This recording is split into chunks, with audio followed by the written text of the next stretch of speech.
اللہ الرحمن الرحیم ایاک نعبد و ایاک نستعین۔ میں احسان ناز پروگرام سیاست بخیر میں آپ کو خوش آمدید کہتا ہوں۔ پاکستان کے نگران وزیر اعظم کاکڑ صاحب بار بار یہ کہہ رہے ہیں کہ الیکشن میں ہم سب سیاسی پارٹیوں کو ایک جیسا موقع دیں گے اور عمران خان کو جیل سے نکالنا یہ ہمارے بس کی بات نہیں ہے، کیونکہ یہ عدالتوں کا کام ہے۔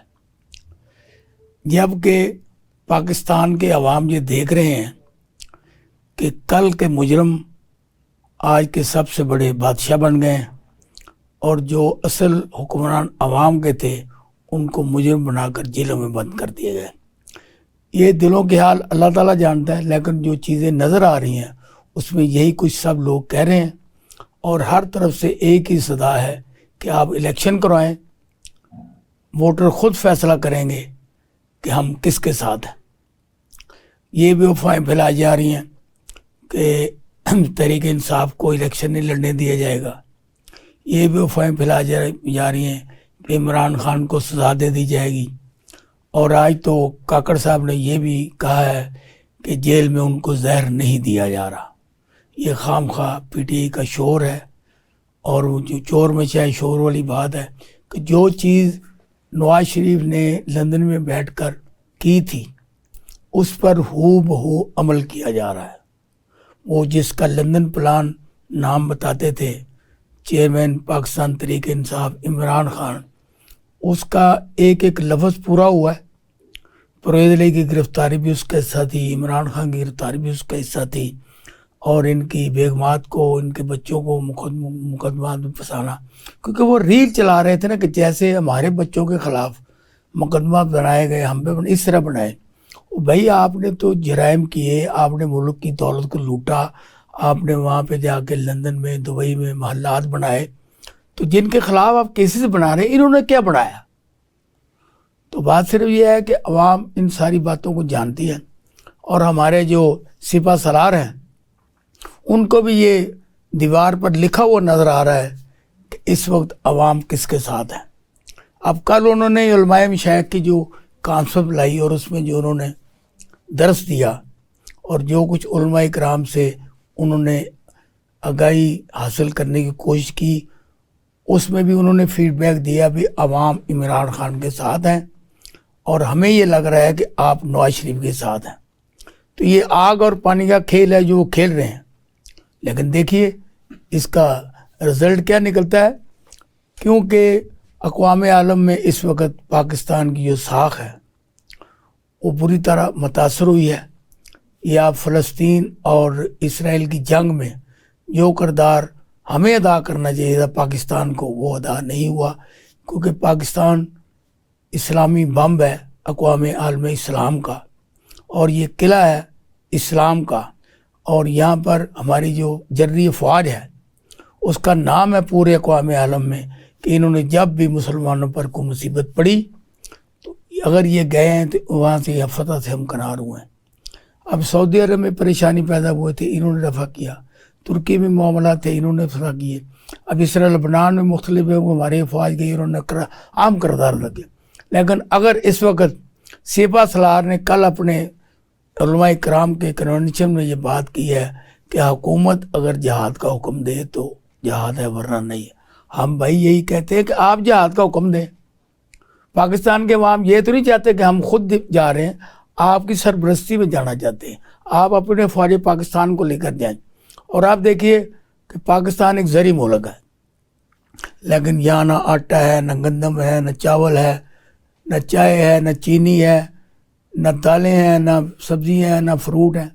تو پتہ نہیں یہ کس کا جو زمین کھا گئی یا آسمان کھا گیا۔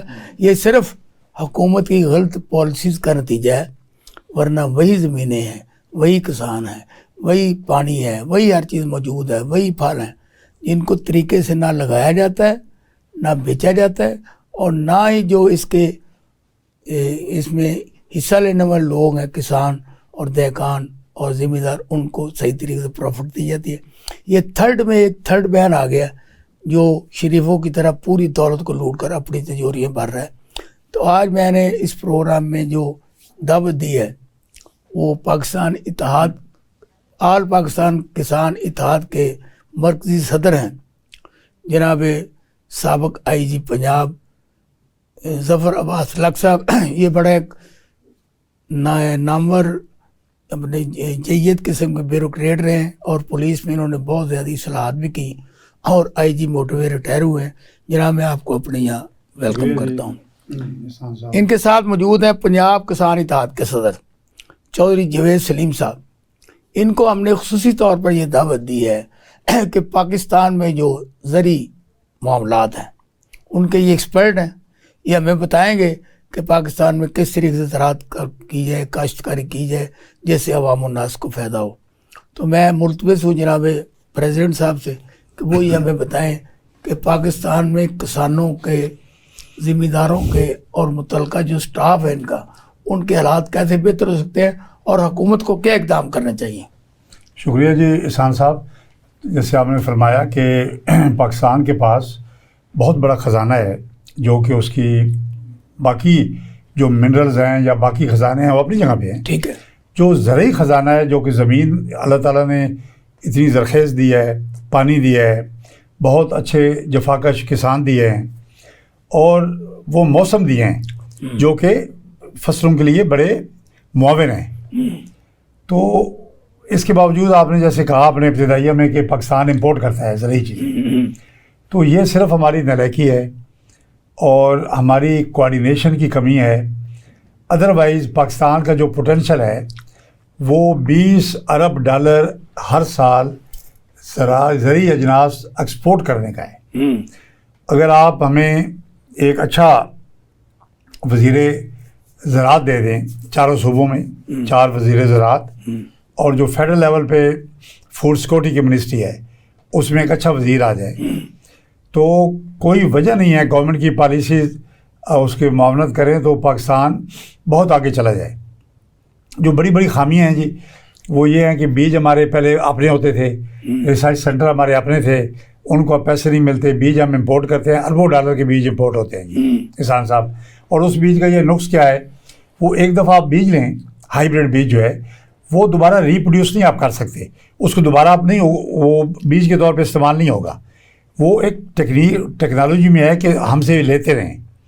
ہمارا جو دیسی بیج تھا وہ آپ بار بار بیج سکتے تھے 3-4 دفعہ. نہیں تو اس کا سیاسی حل کیا ہے کیا کرنا اس کا حل یہ ہے جی کہ دیکھیں کہ ہر چیز ہمارے پاس موجود ہے ہم نے حل کیا بنے ہوئے ایک تو یہ کیا جی ہم نے آل پاکستان کسان اتحاد سیاسی پارٹی بنائی ہے. ٹھیک ہے. جو کہ زرعی امور کے متعلقہ تمام جائزہ لے کے گورنمنٹ کو ہر گورنمنٹ کو ریکمینڈ بھی کرے گی اور ہم اپنے امیدوار بھی کھڑے کریں گے. اور اس دفعہ آپ کو یہ جان کی خوشی ہوگی کہ انشاءاللہ تعالی ہمارا ہر حلقے میں ہمارا کم از کم 10,000 تو ہمارا ممبرز ہیں ٹھیک ووٹ ہے ہمارے وہ بڑھیں گے انشاءاللہ. اور کوئی بھی پارٹی جس کے ساتھ ہم اتحاد کریں گے اس کو ہم جتوائیں گے ہمارے بندے بھی جیتیں گے. تو یہ ہم نے کیا کہ کیونکہ یہ کام نہیں کرتے اگر تو ہم صرف زراعت پہ ایک جو فوکس ہے وہ مرکوز ہو اور ہم ڈیزائر رزلٹ لیں کسان کی حالت بہتر ہو فارم لیبر کی حالت بہتر ہو اور ہمیں ایک اچھے کاریگر ملیں فارم مینیجر کی شکل میں. تو یہ انشاءاللہ تعالیٰ آپ دیکھیں گے بہت جلدی ہم اس میں نیفٹک کے ساتھ مل کے بھی ہم کام کر رہے ہیں ان کو ہم اپنی ٹیکنیکل دے رہے ہیں کوآپریشن تو وہ بھی ان شعبوں میں تیاری کروا رہے ہیں. ٹھیک. تو یہ بڑی اچھی بات ہے انشاءاللہ رزلٹ آپ کے پاس آئے گا. چودھری جاوید سلیم صاحب خصوصی طور پر میں نے جیسے آپ کو کہا ہے جی جی آپ کیونکہ اس کے ماہر ہیں کاشتکاری کے جی جی اور باقی جو ایگرو بیس انڈسٹریز ہے ساری اس پر روشنی ڈالیں کہ یہ ساری چیزیں کر کے پاکستان کس طریقے سے یہ زرعی معاملات میں خود کفیل ہو سکتا ہے. وہ جو علامہ اقبال کا شعر ہے نا جی ذرا نم ہو تو زرخیز ہے مٹھی جیسے مار صاحب نے فرمایا ہے بے پناہ پوٹینشیل ہے بے پناہ. ہم اللہ تعالیٰ نے ہمیں میٹھے پانی کے ضرورت سے پاکستان کا دنیا میں پہلے 15 ملکوں میں نام ہے جن کے پاس سویٹ واٹر ریزروز ہیں اور اس کے بعد تعلیم ہے ہمارے ورکر ہیں اور ٹیکنالوجی کے بارے میں لوگ جانتے ہیں. جیسا اب زمانہ آیا ہے اس میں ٹیکنالوجی کوئی ایسی کمپلیکیٹڈ چیز نہیں رہ گئی، نہ کوئی افلاطون کا یہ کوئی نسخہ ہے۔ یہ اس میں اتنی جلدی چیزیں سپریڈ آؤٹ ہوتی ہیں، اتنی جلدی پتہ لگتا ہے۔ آپ یہ دیکھیں کہ ایگریکلچر میں اللہ تعالیٰ نے پاکستان کو جو ترقی دی ہے، ہم نے کہاں سے اٹھ کے جب پاکستان بنا ہے اس وقت ہماری اوسط پیداوار کیا تھی اور آج اوسط پیداوار کیا ہے؟ ایسا نہیں ہے، بہت اچھا کام ہوا ہے۔ اور ہمارے جو زرعی سائنسدان ہیں وہ بھی بڑے سیانے ہیں، انہوں نے بھی بڑی کنٹریبیوشن کی ہے۔ اب اگلی بات آ جاتی ہے گورنمنٹ کی پالیسیز۔ جب تک گورنمنٹ کی پالیسیز جو ہے وہ فارمر فرینڈلی نہ ہوں گی، ٹھیک ہے، اب آپ اندازہ کریں کہ انہی پالیسی کے نتیجے میں آج جو ایک بیسک فرٹیلائزر ہے گندم کی پیداوار کے لیے وہ ہے ڈی اے پی۔ ٹھیک، یہ ڈی اے پی جو ہے ہمارے پاس اس کا ریٹ ہے 1300 سے لے 13,000 سے لے کے 13,500 تک بوری۔ اچھا انڈیا میں یہی بوری 2,000 کی ہے، اچھا، ٹھیک ہے۔ ہمارے پاس جو یوریا ہے وہ ہے 4500 کا، ان کے پاس یوریا ہے 800 کا۔ اب ایک جیسے ممالک، ایک جیسے ریسورسز، ٹھیک ہے، یہ اتنے پیسے کیوں ہیں؟ یہ پیسے ہیں جن لوگوں نے غلط پالیسیز بنائی اور اپنے انٹرسٹ کو لک آفٹر کیا، فارمر کے انٹرسٹ کو لک آفٹر نہیں کیا۔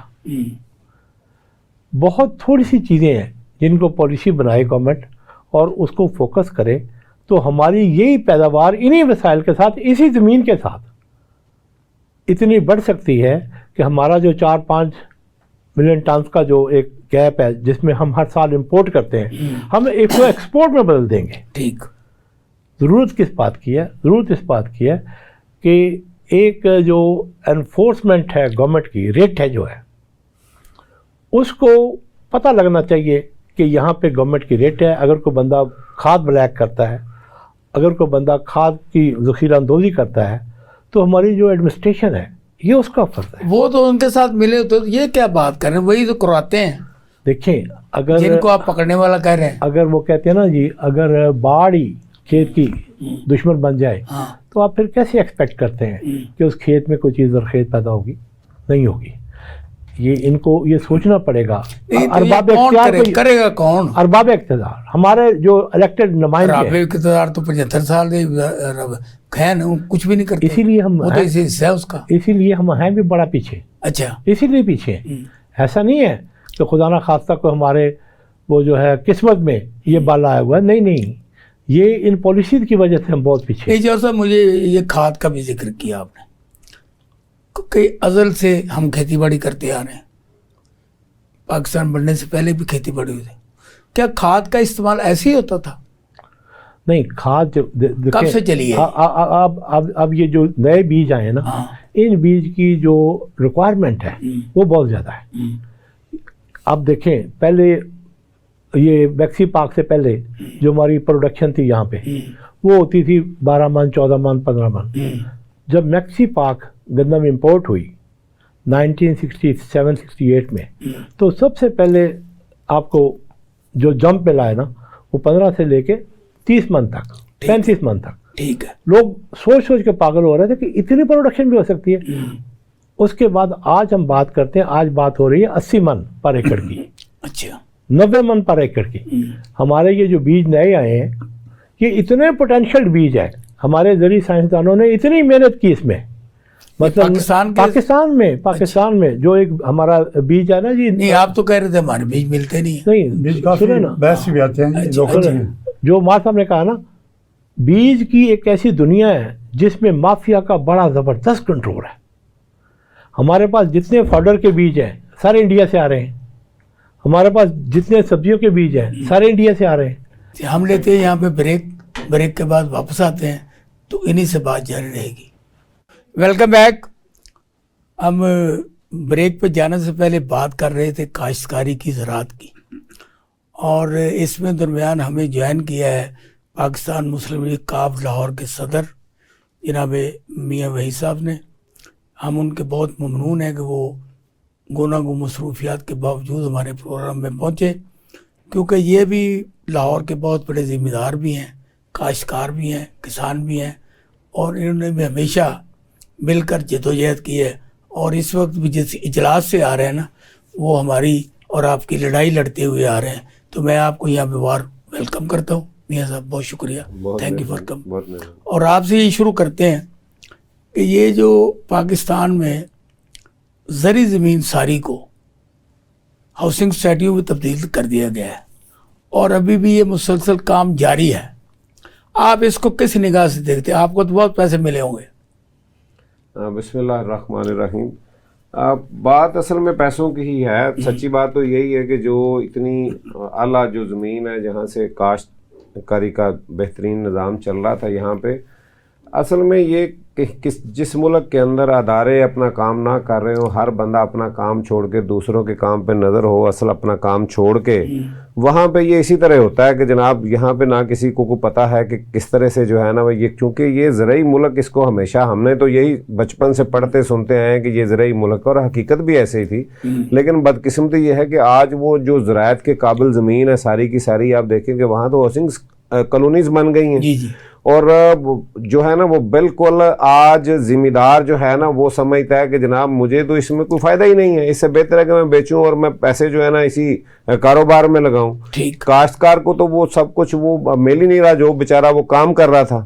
تو اس وجہ سے میرا خیال ہے کہ یہاں پہ ایک تو جو ہمارے ہیں جنہوں نے یہ پورا اس کو پروگرام دینا تھا, جن لوگوں نے یہ پالیسیز بنانی تھیں, ان کا ادھر دھیان ہی نہیں ہے. بلکہ پاکستان کا بدقسمتی سے آپ پورے کا پورے کسی ادارے کو, پورے کا نظام کو دیکھ لیں, کسی بھی شعبے میں آپ دیکھ لیں, کہ مجھے یہ بتائیں کہ کون سا, آپ ایجوکیشن کو دیکھ لیں, آپ زراعت کو دیکھ لیں, آپ اپنی انڈسٹری کو دیکھ لیں, آپ یعنی پاکستان کے جس مرضی آپ شعبے کو چھیڑ لیں, یہاں پہ کام کرنے والا سلسلہ شروع سے رہا ہی نہیں ہے. ہمیں نہ کام کرنا سکھایا گیا. اللہ تعالیٰ نے تو ہمیں اتنی نعمتیں دی ہیں, اتنا کچھ نوازا ہے, لیکن ہم نے صرف ایک چیز ہے کہ مانگنے کی عادت جو ہے وہ ہمارا تو لیڈر ابھی بھی وہ کہتے ہیں کہ جو باہر سے آ رہا ہے جی وہ لے کے آ رہا ہے, کہاں سے لے کے آ رہا ہے؟ مانگ کے ہی.